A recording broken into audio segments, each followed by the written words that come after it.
This is Beth. It's over 65 and talking, episode 236, July 20th, 2021. I am so excited to have Art Bell here. And I mean, people have said that, like, it's my honor to have you. I loved your book, Constant Comedy, How I Started Comedy Central and Lost My Sense of Humor, which I have to ask you about in a minute. The thing that thrilled me is I was at a bar with my son and he said, "What are you doing?" And I said, "I'm interviewing Art Bell." He goes, "Of Comedy Central?" All of his friends, I'm popular. All of his friends want to listen to this. So I'm like, I have never had that with him. I mean, I had a thing with Eric Clapton years ago. You're as big as Eric Clapton to my son. So I really want to get this great. And the thing is, your story is amazing to me. Thanks, Beth. And it's great to be here. And I will not even begin to compare myself to Eric Clapton or anyone of that magnitude. But thank you for throwing that my way this morning.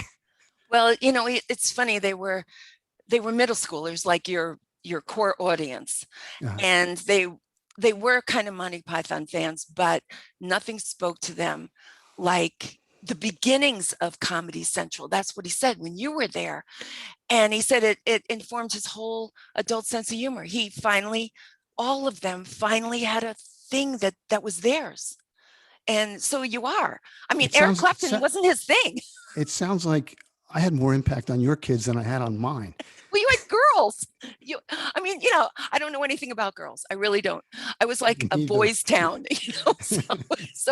but for boys, it was just absolutely amazing. So that is, and I kind of trying to figure you out.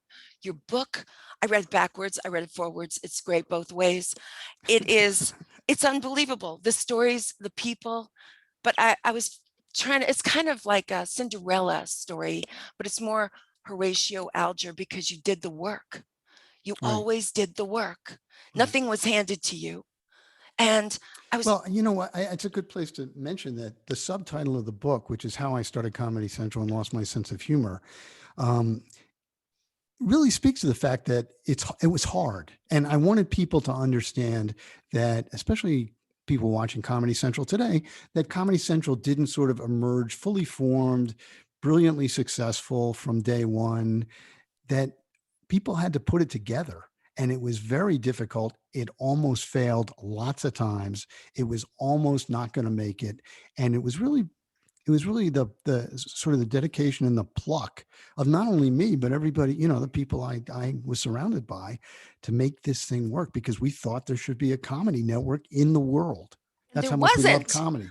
Yeah, I mean, you didn't have a template. You had nothing to work from. Well, that's right. It wasn't like, okay, we're going to do a comedy channel that's better than the other one. Exactly. And we know how to do that, because then at least we would have had, as you say, a template, a starting point, a point of reference. Our points of reference, it's not like we didn't have points of reference. So let me make that clear. I grew up with National Lampoon, Mad Magazine, Saturday Night Live. I mean, there were brands of comedy that were very important. Now, National Lampoon it fizzled out for a lot of, kind of tragic reasons, actually. Some of the best people died. I mean, that was one of them. It's like music. Yeah, right. Also, it's hard to keep comedy entities alive. I think Saturday Night Live has been one of those, another of, Comedy Central is one, but certainly another comedy brand, comedy entity that has kept refreshing itself.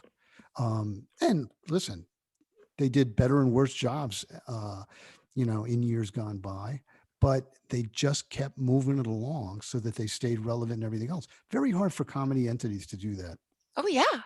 And you didn't even know who your core audience was going to be, those kids in middle school. I mean, you were discovering everything along the way.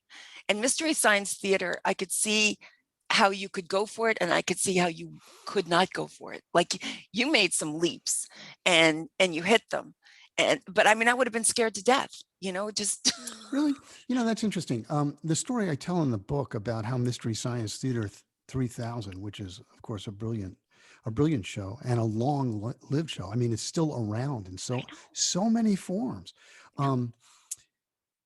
The story I tell is that we actually, it was the head writer, a guy named Eddie Gorodetsky, said, "Hey, you know what we really need?" He talked funny. I What loved we him. really, you know, Eddie, Oh, we, you told me about him. I know him from you. You yeah. describe every character so well in this Oh, book thank you, that I thank feel you. like I know Eddie. Yeah.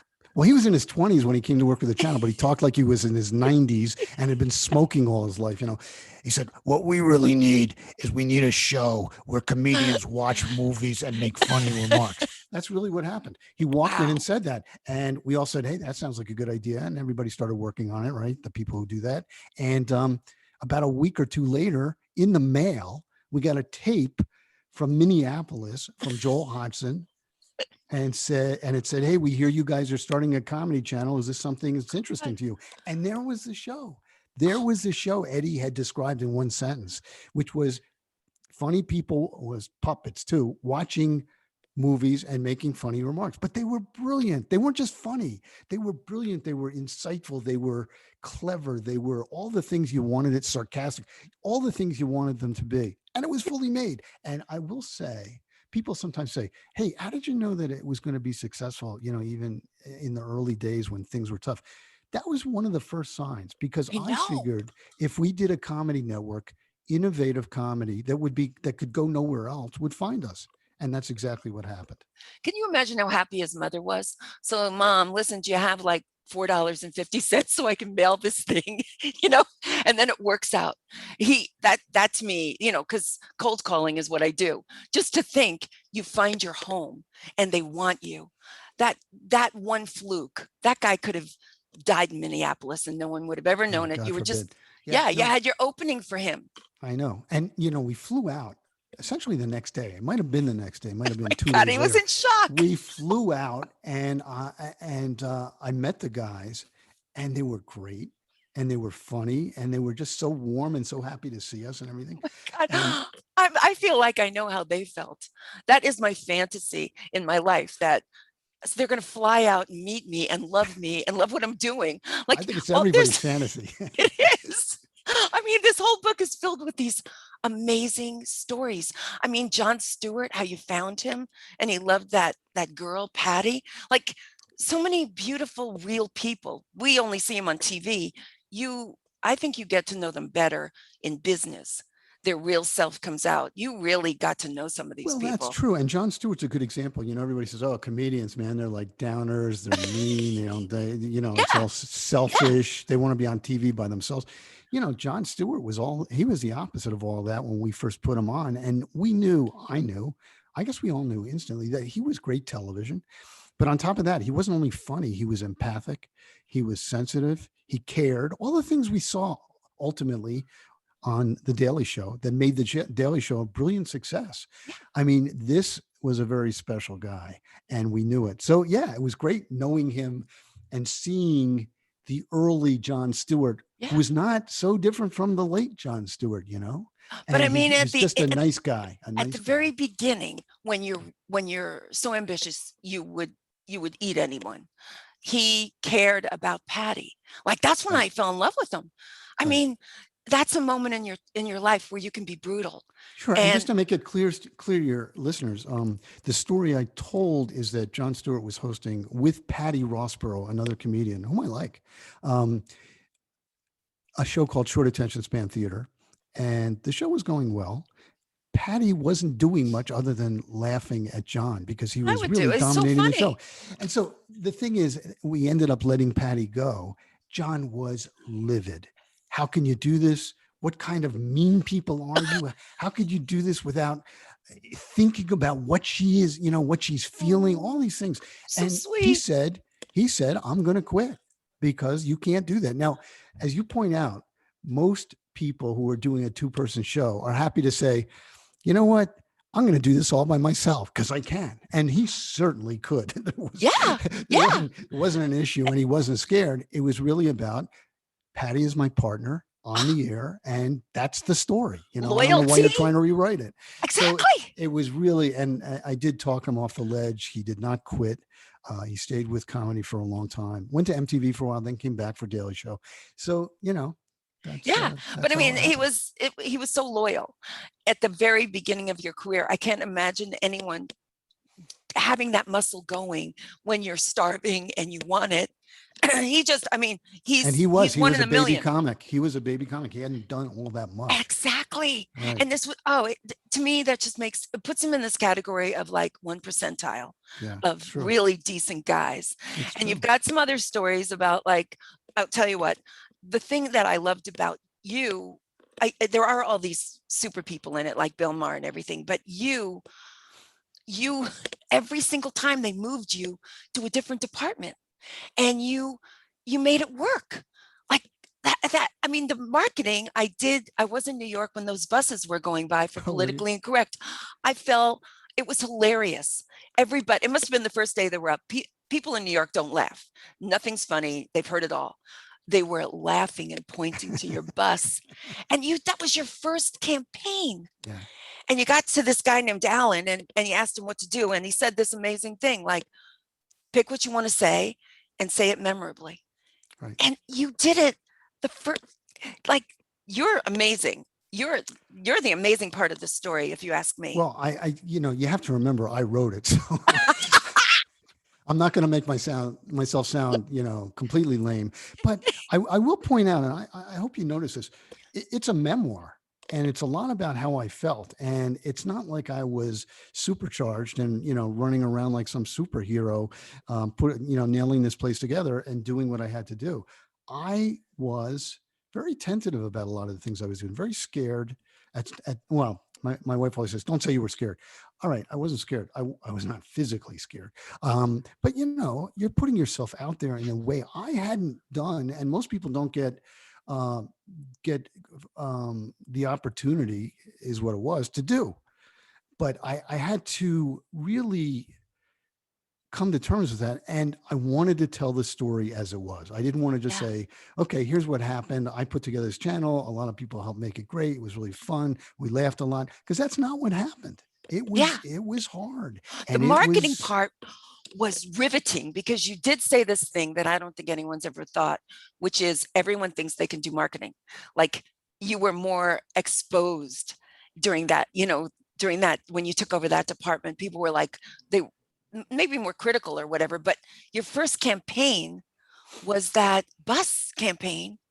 And then the award, I mean, it's just like, yeah, again, before we start telling that story in its glory, which is in the book, and I think a really fun part of the oh book. yeah, I will say that, my previous incarnations had been in finance, economics. I was doing econometric modeling. I was doing a lot of things that people thought, people who weren't in that field kind of went, wow, that's cool. I don't know how to do that or anything about that. Even when I got to programming, programming was a little bit of a mystery to me before I figured it out. And there was this sense that programmers had some magic gut. They could tell what was going to be successful. They could spot talent, all of those kinds of things. So people weren't, they might be critical, but they weren't like, okay, I could do that. When it got to marketing, suddenly everybody has seen a million advertisements, a million commercials on TV, a million ads in magazines, and everybody's like, come on, why don't I know how to do this? Why doesn't the head of marketing at Comedy Central know how to do this? I could have done that better. And I've had this experience where bosses who were not marketing bosses would say to me, look, why don't we just say, hey, watch Comedy Central? That's the whole message. Watch Comedy Central. And I say, well, you know what? I don't think that's really going to get under people's skin in an effective way. But everybody thinks they know how to do marketing, and that was an eye-opening experience. I had never been subjected to so much criticism as when I was head of marketing. then you right out of the box, you Right. come. It really does seem like a movie. It really does. I mean, parts of it, especially if we can tell that part about Bill Maher and what you went through, and Well, then we could how. certainly do that. I mean, I told it in the book. I Yeah, I did know, hesitate for 4 seconds, and the story is, it's so in a good. nutshell. The story is, I did my first marketing campaign around Bill Maher's show. His show had been up for, I don't know, 6 months, a year, whatever it was. And I thought it was important to advertise his show. He was doing really well. And so I did a big advertisement outdoor for his show. And I showed everybody before, with the exception of Bill Maher. I showed his producers. I showed the programming guys. I showed everybody. I didn't show Bill Maher because I knew Bill Maher. And I knew Bill Maher would say, you can't put that out there. It's disgusting. Or it doesn't, really kind of get to the essence of my Part of show. It's not me. Yeah. funny. He would have gone on and on. And I said, you know what? I'm the head of marketing. I'm not going to deputize Bill Maher to be the head of marketing and tell me to stop a campaign. Love it. So I just put it out there. And the next day, and I do mean the next day, the day after you were laughing at those bus sides, Bill called me up and he said, you know something? You did a terrible campaign. That's a horrible campaign. It's really awful. Has nothing to do with my show. And you know what? If I did a bad job on my show and wasn't getting good ratings, you would fire me, right? Wouldn't you do that? And since you did a bad job, I am having you fired. And that was the phone call. He Oh my told me God. he had made phone calls already to, people he knew in the company, whatever, and he was going to have me fired. Now, God. of course, I wasn't fired because, my boss, who was the president, said, hey, I got a call from Bill Maher. He wants you fired. He had no intention of firing me, but it was a moment for me. Yeah. It was a lesson in dealing with talent, because let's just say that was probably the wrong way to handle it. I might have found other ways to do it, and ultimately I did. Yeah. But the ironic part, to cut to the ironic part, is we were nominated I know. for an award. And then in something that, if we put it in the movie that we are about to produce, you and I, right? Yes. People will say that couldn't possibly have happened. But here's what happened.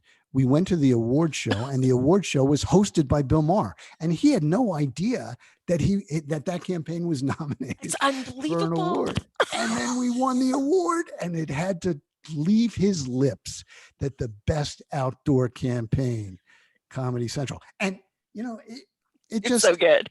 it just says that somehow the universe does align every once in a while. Yeah. That's what I love about it. And Yeah, I love that he walked by and he looked at you and he just kept walking. Oh my yeah, God. That is like the perfect ending for that scene. It's just, it says it all. No, sometimes no words are the best words. It yeah. just, That's and true. you That's sat true. there. I mean, you were still there. You were so happy. I mean, it's beautiful.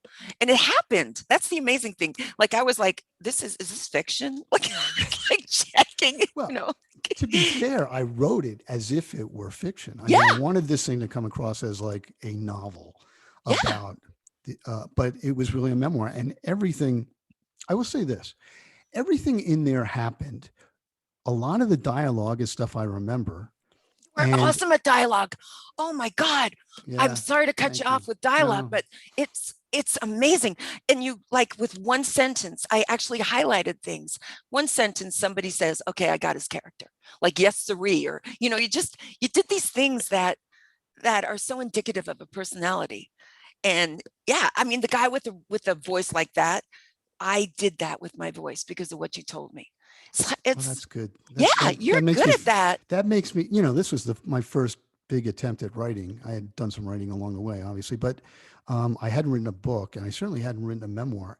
And the one thing I kept thinking to myself once again uh, is, I don't want to come across as an amateur here. I want to do a good job writing, and I worked very hard on it, including going to classes. I studied Yeah. it in the last 5 years. I started working on my writing.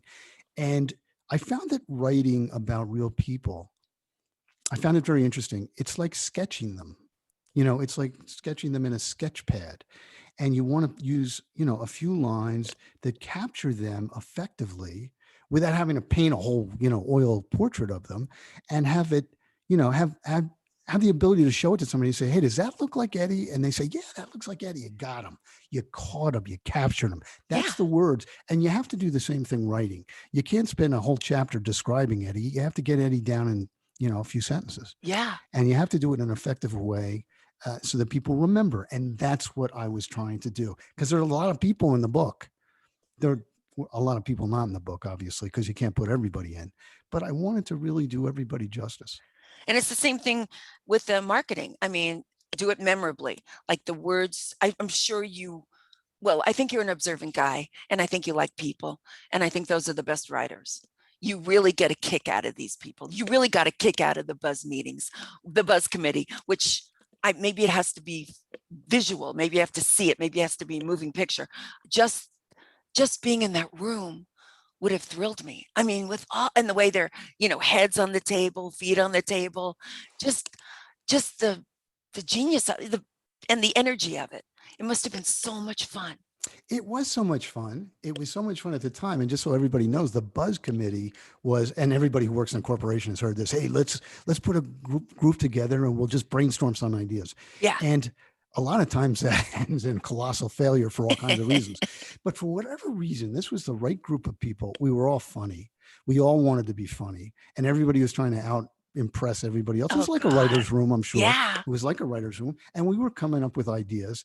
And the primary objective was to have fun. I think that's why it worked. And the secondary objective was, hey, if somebody said something that was like a light bulb moment, like, what did you say? What was that you mentioned? Yeah. And we grab it and turn it into a big idea. And that was the Buzz Committee. We wanted to try and get buzz for the channel. And we came up with some great stuff. But I wanted to capture those meetings. And by the way, that was a place I had to compromise. There were about probably 6 or 7 people in the meeting, but I couldn't have 6 or 7 people weighing in the dialogue because you wouldn't be able to follow what was going on. So I had to sort of pick people to, Oh, represent what was going on. I really did want more. But Really, more that's a Buzz good Committee? thing. Yeah.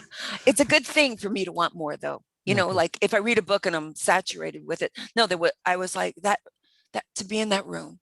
Like you'd have to write a whole book about that conversation. And you couldn't do that. But oh my gosh, just the way they were. And you did describe it. I can see it. And I could hear the voices that everybody was laughing at, like and the things they chose. And like big ideas. Just what a moment to have a big idea, to Yeah. be, and everybody loves it. Like you Right. did create that energy. You created that moment. I felt it. And that was my job. A lot of my job in whatever I was doing at comedy was to keep it alive by keeping the energy alive and keeping the momentum going. Because man, it's especially when times got tough. Remember, the Buzz Committee was put together because the board of Comedy Central, which was a handful of MTV network execs and a handful of HBO execs. And when I say execs, I mean like the chairman and the top 3 senior executive vice presidents there. These were like, powerful people. Yeah. Were pissed off. They wanted us. They said, look, you're not getting out there enough. You're not getting enough press. You're not getting enough. You're getting people talking about you. Right. And, I described that, but believe me, they weren't saying like, okay, you're doing okay, but maybe you should do a little more. They were saying, hey, you guys are screwing this up. You're missing these giant opportunities. What is wrong with you? I mean, we were really dressed down. So I pulled this committee together and I couldn't say, hey, we're in a lot of trouble unless we come up with an idea. But that's maybe they felt it. But, well, you know what? I'll tell you one thing about creative people that I've noticed, especially some of the wonderful creative people I work with. They get past the pressure pretty quick. I mean, because you can't just sit there and stew in the moment of, oh my God, and you must know this, if we don't get this script done by the end of the week, we're all out of a job because, essentially that may be true. However, that's not going to help you write the script. So you just get in there and then you start with us, you start having fun with it. And you start realizing, my gosh, actually it worked last week. It'll probably work this week. Let's do something else, Isn't it like an adrenaline rush though, being in that room? Just, all these ideas, and kind of like, I kind of like it when you're in a situation where you have to come across, Right. And that's Pressure. what it seemed. Yeah. It seemed like the Buzz Committee. Yeah. Pressure works. Yeah. And they were told once again, like, oh my gosh, that terrible Christmas that you had, that was definitely, where you were told it was not true, but it was right before the holidays or right during the holidays. You're wrapping presents with your wife it's very funny how you didn't say very much about her, but you loved her. You loved her so much, And that came across. Yeah, it did. It did. You didn't, it was just amazing. Yeah, but you're wrapping presents and this thing happens and you got to go to the Buzz Committee and you're like, really, guys? And they come across. Well, I mean, the story of Comedy Central is really about getting past the big obstacles and, really kind of pushing yourself through the things that were designed to make it not work very well. And that's what we kept doing. Yeah. I mean, I tell the story early on about how, we were going to do this as a clip-based channel and everything was all set. Yeah. And then we had all these clips made and the kleptomaniacs, the guys who were putting together the funniest, taking the funniest scenes from movies and television. They had amassed a huge library now of clips that we were going to go on the air with in 8 weeks, and everything was going along. And we get a call from the Directors Guild of America saying, you know what, we changed our mind. We're not going to give you permission to do this.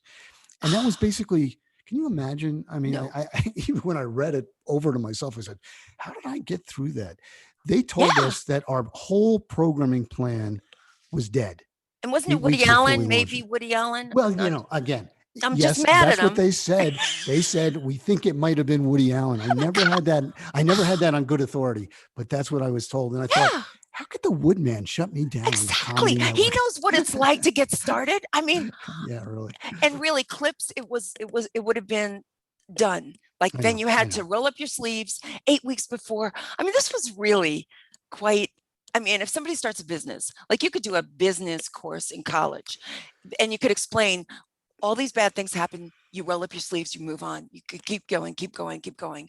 Yeah. Like that's And what you you know did. what? I have spoken on lots of occasions now since the book was published, um, which is only in September, so it's not that long. It hasn't been out that long, but um, I've talked to film and television students, and I've also talked to business students Yes, who business. find this fascinating because it really is an in-depth look at how business is run, and then specifically how television business is run, and how you have to deal with setbacks. Because you know in the case we were just talking about, where they said, okay, you can't use those clips, everybody working for me, they started opening the windows to jump out, and I said, no, no, no, no, we Weeks can't before. do that.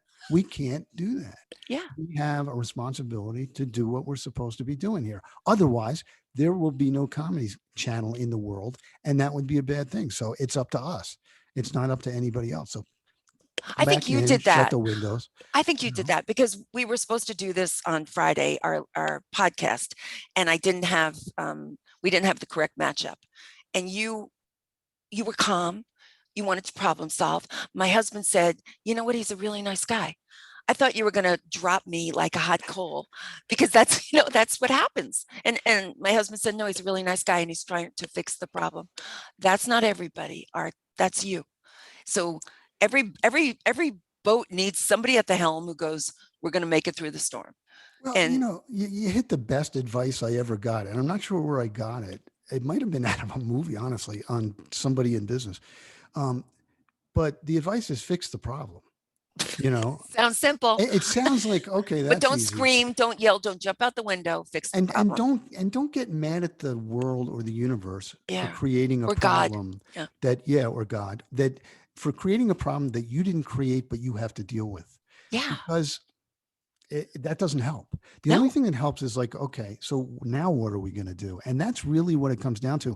And if you look at the fact that Comedy Central has started as Comedy Channel, I went to work every day for the first 6 months expecting it to be shut down. I mean, that's how things were going.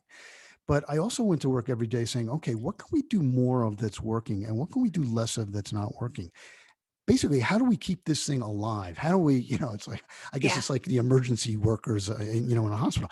How do you keep the guy alive until the surgeon shows up? Yeah. And that's what we had to do, and that's what I did. Well, this was one of the interesting parts of the story was this was your baby. Years before you wanted this. Years before, I mean, almost like a visionary because the world wasn't even in a place for it yet. You wanted it. And some other executives said, no, no, it's never going to work. This was really your serious baby. I Right. mean, and bringing it to fruition and keeping it alive. I imagine everybody else was very into it, but I sort of imagine you were a little bit more into it, like to bring something to life that wasn't there that you want. That's a legacy. It's a real thing. It brings up an interesting point about the story and the book and just business in general, which is how personal do you take it? You can always go Yeah. home at 5 o'clock or 6 or 9 or whenever you're going home and say, okay, well, that day sucked, but thank God it's not my responsibility. Somebody else is running this place. But and remember, I wasn't made president of Comedy Channel the day I pitched it and say, okay, you run with it. I mean, I was young. I had no programming experience. I had no experience in the comedy industry, which I didn't even See, know existed, to the extent that I found out it existed. So, but I did take the whole thing personally. I felt that I had talked people into doing this at HBO, and think about it.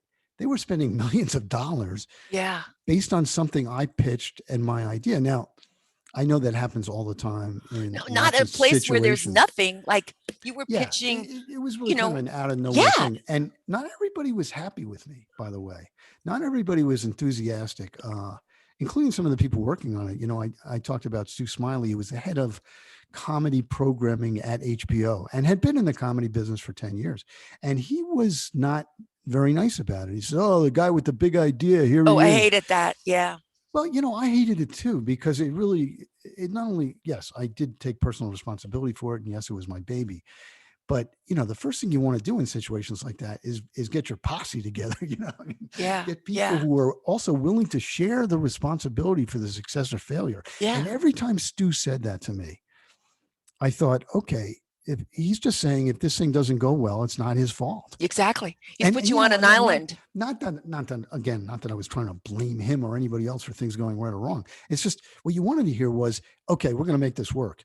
That's all you wanted to hear from the Yeah. people working with you. And that's Yeah. all I wanted. But at the end of the day, I went home thinking, oh shit, if I don't make this thing work, I'm going to get blamed for it. And not only that, I'm going to feel bad about it, because Yeah. there are hundreds of people now working on it, hundreds of people trying to make it work, depending on me and the idea and the enthusiasm I can generate to keep this going. And I told stories in the book about one in particular where one of my bosses in the early days said, "Do you really think this is going to work?" And I said, "Look, how can you say that? Yeah. I mean, Yeah. you can't contemplate failure at this early stage in the game. I mean, I know. I or at mean, it's least a terrible coach. if you're contemplating failure, keep it to yourself, because Yeah. you're supposed to be, the president of the company right now." This is the Yeah. guy I was reporting to right off the bat. And I got mad and I almost quit. I said, obviously I'm working for the wrong guy. I was so angry. I didn't quit. Obviously probably wouldn't have, but that's what it takes. It takes people, I always say the old karate thing: to break the brick, you got to think through the brick, right? I never heard that before, but it sounds good. Yeah. Oh, you never took No, judo or karate. no, no, no, no, Oh, see, you didn't have to worry about stuff like that. no. I had to protect myself. But anyway, I can yeah, run. you have to, you can't say, okay, I'll break the brick by just pounding my hand on it. You got to say, I'm going to send my hand to the point on the floor below the brick. That's all you're thinking Oh, about. I'm aiming for that point. And I used to say it a lot. In order to break the brick, you got to think through the brick. So stop saying, hey man, this isn't going to work. it's Of awful. course it's not going to work. How are you going to break a brick with your hand? Yeah. I mean, Yeah. that's, Yeah. You're right. that's a given going in. Oh, is that Although why it's so people exciting when do it it. happens? Yeah, it is. You It learn is. something. Okay, It that's is. good. You had a fight. Okay, we just got to get this in. It was like the Super Bowl. You had which actually was the most horrible name I ever heard for anything. Oh my God, how they got that far, I'll never know. And the Comedy Channel. Yeah. And it was a fight. Yes, it's interesting, and there's so much interesting about competition like that. We announced Comedy Channel in Los Angeles in a big breakfast, which was totally against my The instincts. red button, the red button. Well, that was when we launched it. I'm talking Oh, about I love that. when Oh, Michael Fuchs said we are going to have a big press conference in LA. We're going to uh-huh. have comedians there. I was sitting next to Billy Crystal, Oh, I and remember. we Yeah. are going to make a huge announcement. And I'm like, maybe we better not do that, because maybe we better like tiptoe onto the stage instead of burst onto the stage, throw a big Klieg light on us. And Michael had just been named the most powerful man in Hollywood. This is the chairman of HBO. He was on the cover of the New York Times Magazine Oh my like a gosh. month earlier. And they said, this is the most powerful man in Hollywood. And he was. And he had an ego to match. Believe me, this guy could snap his fingers and your career was dead, right? You'll never work Yeah. in the business.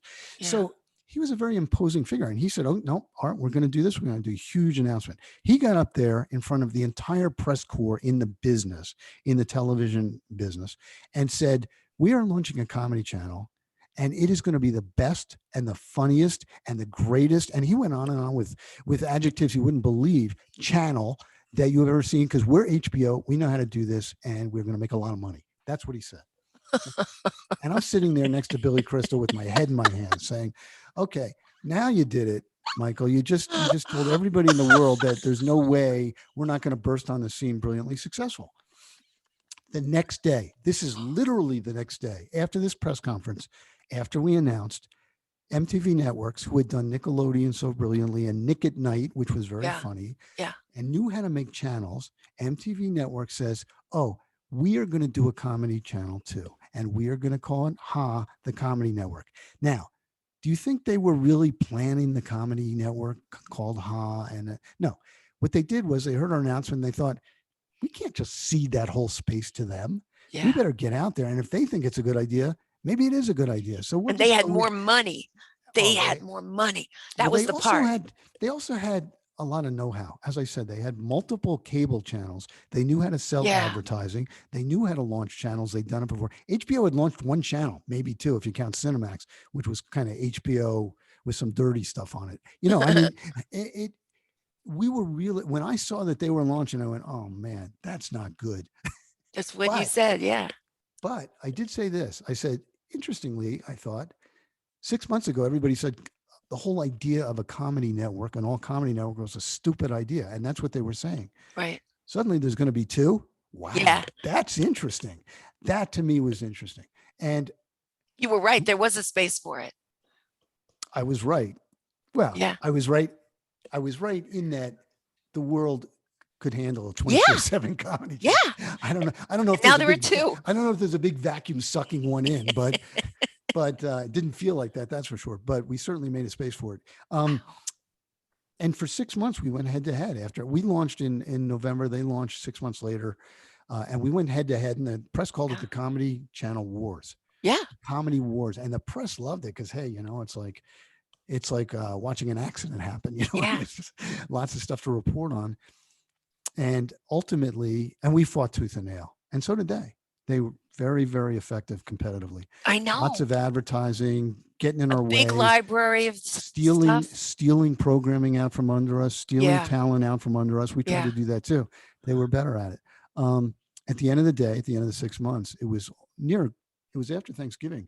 I got a call saying Michael Fuchs, who's the chairman of HBO, spoke to the chairman of Viacom, who owned, and they decided to merge the channels.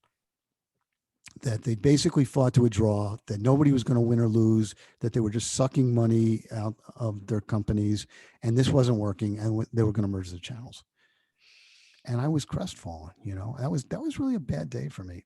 Partly, the first thing I thought of was, man, that's terrible. I mean, we were winning, we were going to make it, we were going to prevail. Second thing was, hey, I wonder if I have a job. Exactly. What about me? And yeah, right. There's always that selfish part. Well, it not so much selfish, but I love the channel. Yeah. And I wanted mean, to you didn't stay want to leave with the it. baby. Yeah. Right. I didn't want to leave the baby. Luckily, I didn't have to leave the baby. They fired a lot of people. I was so scared for you. They fired a lot of people on Yeah. both sides. They took me and they took the head of programming from Ha, and they put us in a room and they said, you guys figure it out. Figure out which programming you're going to take from either channel. Figure out who you want to hire back from either channel to build a staff. And you got to rename it because you can't call it Ha or the Comedy Channel. That would imply a winner and a loser, and that wouldn't be good. And so that's what happened. We both, I thought that the merger was going to be hard. It turned out to be harder than I thought because it was two completely different cultures. And I think that's what dooms mergers so much in any business. Yeah. It's different cultures coming together. We had different ideas about what a comedy channel should be, how it should work. But I will say this, as difficult as it was, we all got down to business quickly and made sure that there was going to be a comedy network in the world because we both wanted the same thing ultimately. And yes, it took some compromise on either side. And it worked. It worked out. I couldn't believe how Comedy Central wasn't obvious. Like you were when you had that focus group and they were like Comedy name? Central. As a Yeah. name. Like there was no other name. You had other ideas, but God, it's so perfect. It's interesting. Well, it's like any name for anything, 30 years later, it seems like the obvious name. Yeah. at the time, there was no obvious name. I mean, to me, Yeah. the obvious name for a comedy channel was the Comedy Channel. Yeah, that You was know, good there was, because it's I know where I'm going. Yeah. I Yeah. mean, your name is your address. Yeah. And I really tried to get them to see past their contractual obligation not to call it either. Didn't work. So as we were trying to name it, it wasn't like any name particularly fit. And when the comedy, and this is a story I tell in the book, when Comedy Central was brought up, it wasn't brought up as a name. It was brought up as a branding element. Yeah. Like the expert who we had brought in to do the naming or help us with the naming said, okay, you want to be Comedy Central. You guys said that. You want to be the center of comedy, the center of the comedy universe, which is something we said a lot. But of course, you would never call it Comedy Central. And I remember saying, why not? Yeah. And he Yeah. said, it's too on the nose. You don't want to call it Comedy Central. And I said, again, why not? And Yeah. he said, well, what if you want to start putting sports on? I And you said, don't. You won't.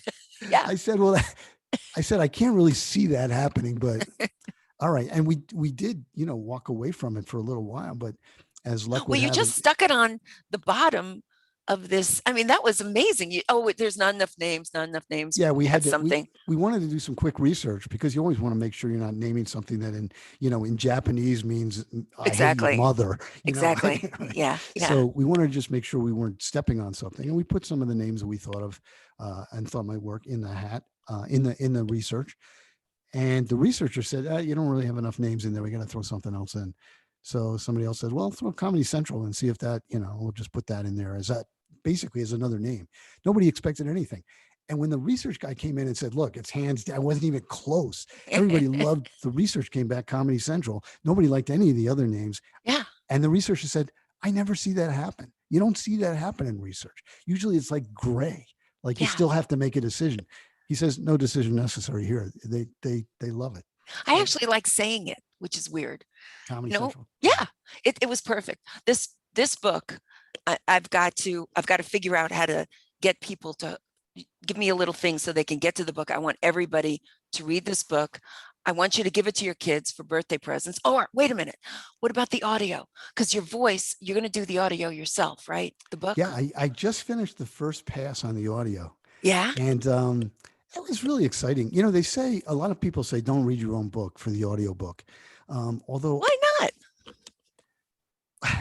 well, you know what? I've been in touch with a lot of writers in the last several years, including very famous, well, not very famous, but very successful writers, certainly. And I've listened to novelists read their novels sometimes or Yeah. be part of the reading. It doesn't always work. I mean, because Love their words so much, or this one phrase. Is that what they do? they're not they're not necessarily built for it. Now, that's where I'm making the distinction. If you write an autobiography or a memoir, and my book is a memoir, which is completely from my point of view Yeah. and in my voice, I think that's the exception. That's when you should read your own book, or at least Yeah. consider reading your own book. And so I quickly got to the point where I said, I'm reading it. I think I Yeah. should do it. I don't think anybody else should. I mean, they wouldn't get, plus your voice, you sound like you're from New York. You sound like you were in those rooms. You know what I mean? I'm from New York, so I'm not, you sound like authentic. I'd hate for like Jeremy Irons to do this book. You know what I mean? It would just, it'd be silly. Can you imagine? I mean, I'm sure there is some actor somewhere who would be perfect for this book, but who's going to start looking for him and ultimately paying them? Yeah. Probably lots of money. But it wasn't about the money. It was about the fact that I wanted to read my own story. And also, I will say this: I've always thought of life as an adventure. Like, okay, so who would have expected that I would be in a sound booth reading a book, that was going to be an audio book? Certainly not me, but I thought, hey man, take the ride, Yeah. see what it's like. Yeah. I have figured you out. Miss Delman, University of Michigan. You call her up and you say, do you have this professor at the school? And Miss Delman says, yes. And you say, well, then I want to transfer from Swarthmore to your school. And Miss Delmar says, who is this? That's who this is. That guy who could think like that. Like that was, and you're just like, and I'll figure out how to do it and I'll feel, but that your mind would go, there's no obstacle here. There's no problem. I'm going. And you went, that's who did all these other things. You were that guy. And it's not like I was thinking, you're not every man. You've got more gumption, or you don't see a problem. And if you don't see it, Miss Delman's not going to see it. You know, if Miss Delman says you're going to have to fill these things out, you go, okay, I'll fill them out. Then Miss Delman's going to go, okay, okay, he's going to come. I get it. But you just have a little something extra. When I wrote these stories and I read the stories to myself, I sometimes marveled at the situation because it's like driving in traffic. In advance, it looks really miserable and you can't figure out how you're going to do it. But once you're in it, you're okay.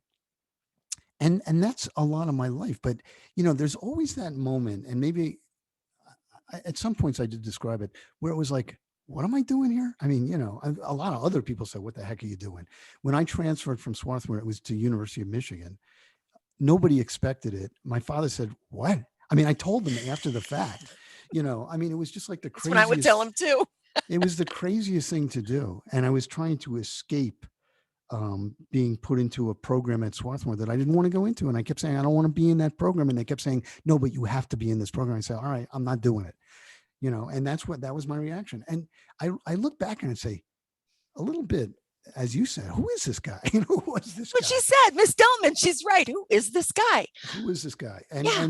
But that's, once again, looking back on it, it was a great ride, a great adventure. We had lots of fun, ups and downs, everything else.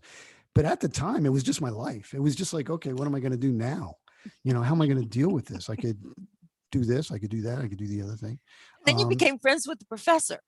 I mean, it's like, something. I went there because of that professor. Yeah. And I didn't know anything else about him except that he was an expert on econometrics, and he had written the textbook that they were using at Swarthmore. And that's how I, that was a 20-second decision. Like, hey, this guy must be good. So when I went there, though, he turned out to be a real, I guess, influence on me and on my future. And he was a guy from Czechoslovakia. He had left and with his mother when he was 17 years old and walked over the mountains during the war, and I'm trying to picture all this stuff, like this guy is like some kind of a hero. And he had a wonderful accent, which we all thought was very amusing, but it was really kind of cool. And he really affected me. And he had a long talk with me once about, maybe you should be an economist. You seem to like this stuff. And I said, well, my parents want me to be like a doctor or something. And they said, doctors don't always have that kind of such interesting lives. Maybe you should. That's what he said. Yeah. What an interesting thing to say to a young man. Yeah. You're looking at your whole life, and there's an economist in every big story. It was really interesting. He did seem wonderful, but that you got to be friends with him. He must have been really flattered that you left Swarthmore and came to Michigan, which is a football town. Well, at the time, I think this guy had a lot more coming at him flattery wise. Did he? But he liked you. I mean, he was a big deal. This guy was a really big deal. And as you can imagine, but listen, I think he was one of those great professors who feels that he is going to have an influence on his students beyond just pointing out, what chapters they are responsible for on the test. And that's what makes education great, when you find people like that. But what a wonderful thing to say, because really, if you'd gone into medicine, it wouldn't have been interesting for you because you didn't want to do it. No, a lot of ways, what he said was such a perfect thing to say to a young person. Right. Exactly. It's not going to be interesting because you're not interested. Right. Even if you're the greatest, it's just, well, anyway, all these things, it's an amazing book. Thank you. It's really great. I love how you're still married to your first wife, but that's me. I just love that. I mean, it's just, you're a straight up guy, you're like, there are a lot of reasons to root for you in the book. That's what I'm saying. And rootability is my thing. I was worried about you. And then there'd be just this many pages left. And I was, oh my God, what's going to happen to Art? It's like, it was really wonderful. Oh, before we go, I just have to say what you were trying to do with the station. And you began with Alan King, which I had relatives who lived in Oyster Bay, and we used to pass by his driveway. Oh my gosh. But that, you were at the tea room. Yeah. It's amazing. And then I did I'm going to do them all of his Inside the Comedy Mind. He's brilliant. Yeah, and he's classy. And you were trying to, they do that on Turner Classic Movies. They've got the guy and he talks. You were doing that. And to me, on that station at my age, that was fascinating. And he had Robin Williams in the palm of his hand. He was the God. He he did comedy kind of like Jack Benny. He didn't sweat. You know, he was He didn't show you whether he sweated or not, actually, yeah. but Yeah, he had class, I yeah, no, guess. he's a very classy guy. And I started the book there because, I mean, Yeah, that was a as you good point plot. out, I ran into a lot of very famous and important people in this whole adventure. But I wasn't always, I wasn't one of these gaga guys who's like, oh my God, I'm sitting here with. But Alan King had been my hero from the time I was 8 years old. I Oh thought he was the yeah. funniest guy in the world. And he was on the Ed Sullivan Show, and I'd watch him. And if we saw his name in TV Guide, if he was going to be on the Ed Sullivan Show, my brothers and I was like, oh man, it's Christmas I this weekend. know. It's going to be great. Oh, I felt the same way. And the idea that I was going to have lunch with him, it In was the tea just room, it was too much. in the Russian tea room, which is a Yeah. very Oh storied, yeah. At the inside. entertainment Yeah. hangout, and it was just everything it was supposed to be. It was really kind of one of the most wonderful days of my life, I Yeah. have to say. Oh my gosh, you started it there. And Yeah. then I mean, just and Alan King was great. And then that's how you go into the story. That was for me, there aren't many people like I can say Alan King all day long and nobody's going to go, oh my God, yes. You know what I mean? Like for our generation, it's like Right. you're pulling on my heartstrings, but then for my boys, your station when they were going through middle school, which is horrific, was they laughed. And I used to be in the kitchen just you gotta laugh. You gotta get it out. Yep. You got or Gotta you're gonna break something. Right. They would be on the ground in hysterics. I mean, so I really have to thank you. I want everybody You're to welcome. do this book. It's, and when does the audio come out? Because your voice really Well, we don't is. have a date yet, but hopefully I'll finish it soon, and hopefully it'll be out within a month.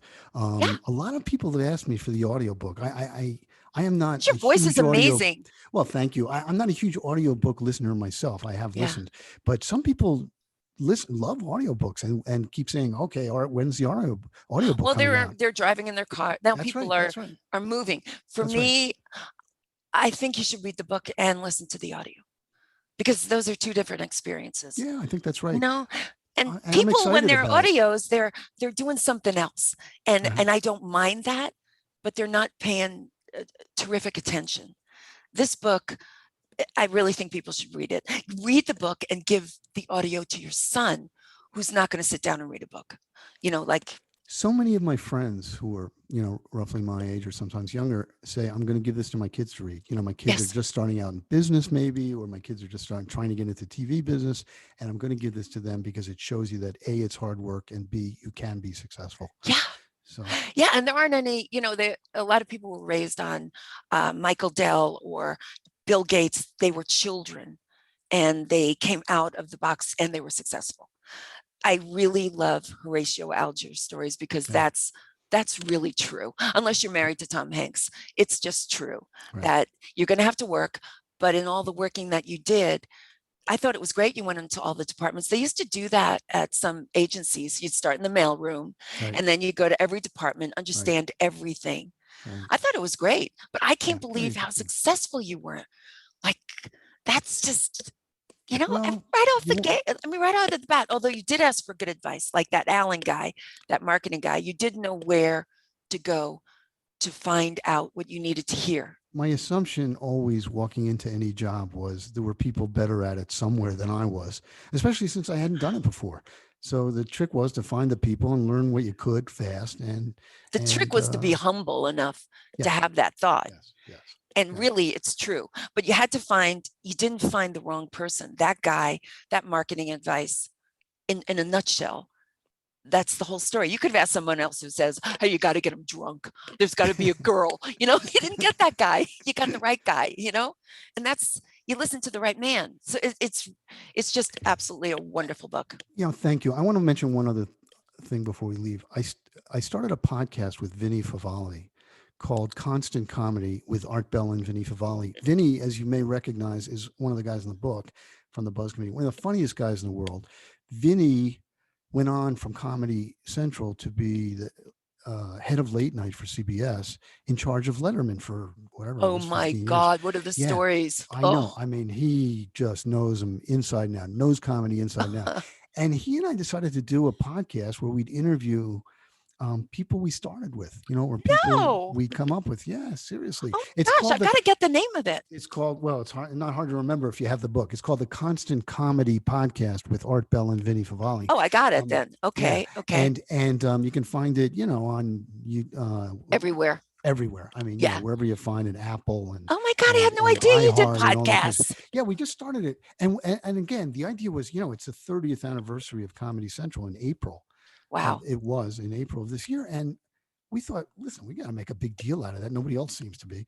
So we started this podcast and we interviewed people who became so remarkably successful in the business afterwards, All right. who had maybe their first job in comedy at comedy Who channel. doesn't need to listen to this? Oh no, it was just I so mean, much fun. if you're in the business or you care or you think things are, I'm sure it's hysterical when they're telling you what happened. It's hysterical. And actually, these were people we worked with. And sometimes we were hearing stories about ourselves that we didn't even remember, no. that they said, "Oh, you don't remember? Yeah, I was there and you said this." It was so much fun. And among the people we interviewed, Gail Berman, who became president of Oh, Paramount, oh, first job in television at Comedy Channel. And she said, I walked in, I didn't even know what a camera was. She said, and they were telling me to, I was in charge of something. And my I said, God. yeah, that's the way it was. It was crazy back then. And she just said, what so many of these people said, best job I ever had, and that made me feel so good. Oh, so there really was all that there. There It's was not in your, it's all not of just that you. there. You Yeah, created it and that's right. they felt it. That's right. Wow. Oh, I've got to listen to this. But yeah, listen to some of them. They're Oh, I great. They're really will. fun. Do you have a And bunch of them? Because I'm think going to we get have hooked. I think we have, I don't know, 20 hours in can, but we're going to continue. We did season 1. We're Good. about to do season 2, and we're branching out a little bit. We want to talk to other people in comedy because we love comedy. Yeah. We did Judy Gold. We interviewed Judy Gold. She had a new book out on stuff, and yeah, we're going to keep going. So Oh my fun. God, you're a busy man. I am busy, and so if people want to find out where the podcast is or where the book is, and you don't want to go to 7 places, go to my website. It's artbellwriter.com. Art. Okay. I think I can put that underneath my, Yeah. okay. Artbellwriter.com. If they go there, they can find everything they want. Yeah, they can find where to buy the book, which is Amazon, as you probably guessed, is a good place to go. And That's where I went. the audiobook will be up there too. And the podcast, as I said, is everywhere. But if you want links to that, it's there. I've got some Vinnie. other writing on there too. And Vinnie is, one of the funniest guys on earth. So it's great listening to Oh him. my God. Yeah. That's so great. I'm so glad you told me that. Yeah. Okay. So I hope we can do this again. Of Don't course. leave. I'm Love going to come back. Oh, this was great. Stay sane. These are for my people out there. We're trying to stay sane through these crazy times. I know this was wonderful. I know they all appreciate it. Art, you are amazing. So. Thank you. Thank you, Thank Beth. you. So nice to be interviewed by you. Oh, thanks. Hold on. Bye-bye. Bye.